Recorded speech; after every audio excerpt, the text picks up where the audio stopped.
marginal energies of the Lord, the little jivas, the sparks from the great fire, can be attracted to either energy, Krishna's external or his internal energy.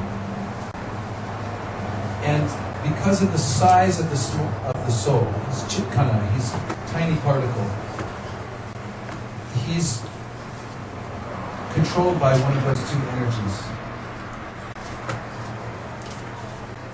So in the Bhagavad Gita, Krishna says, Mahatmanastu Mamparta Daivim Prakriti Mashita Vajantyananya Manaso Gyatva Bhuta Dimabheva. That the Mahatmas are those who are taking shelter under the internal energy of the Lord.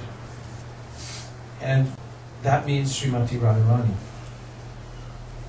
She personifies the internal energy of the Lord, the Hladini potency of the Lord, which is this pleasure-giving potency. And I'll read from the Bhagavad Gita this verse that I just recited, Mahatmanastu Mamparta. Mahatmanastu Mamparta Daivim Prakritimashitaha Vajantyananya Manaso Yatva Bhutitim Avyayam Mahatmanaha. The great souls. Two. But Mam, unto me, Bharata, O son of Prita, Daivim, divine, Prakritim, nature, Ashritaha, having taken shelter of, Bhajanti, render service, Ananya Manasa, without deviation of the mind, Yatva, knowing, Bhutva, of creation, Adim, the origin, Avyayam, inexhaustible. Translation. O son of Prita, those who are not deluded, the great souls, are under the protection of the divine nature. They are fully engaged in devotional service because they know me as the Supreme Personality of Godhead, original and inexhaustible.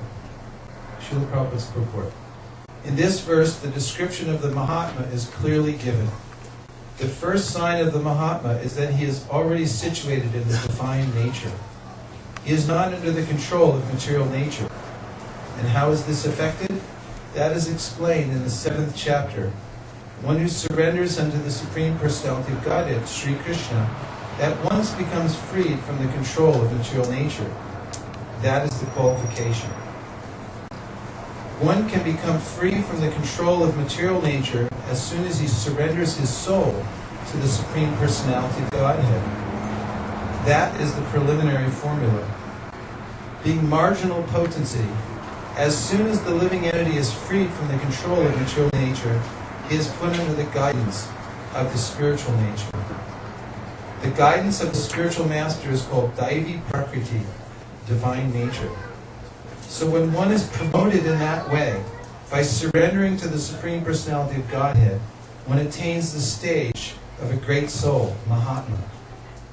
The Mahatma does not divert his attention to anything outside Krishna, because he knows perfectly well that Krishna is the original Supreme Person, the cause of all causes. There's no doubt about it. Such a Mahatma, or great soul, develops through association with other Mahatmas, pure devotees. Pure devotees are not attracted by Krishna's other features, such as the four-armed Mahavishnu. They are simply attracted by the two-armed form of Krishna. They are not attracted to other features of Krishna, nor are they concerned with any form or of a demigod or of a human being. They meditate only upon Krishna and Krishna consciousness. They are always engaged in the unswerving service of the Lord in Krishna consciousness.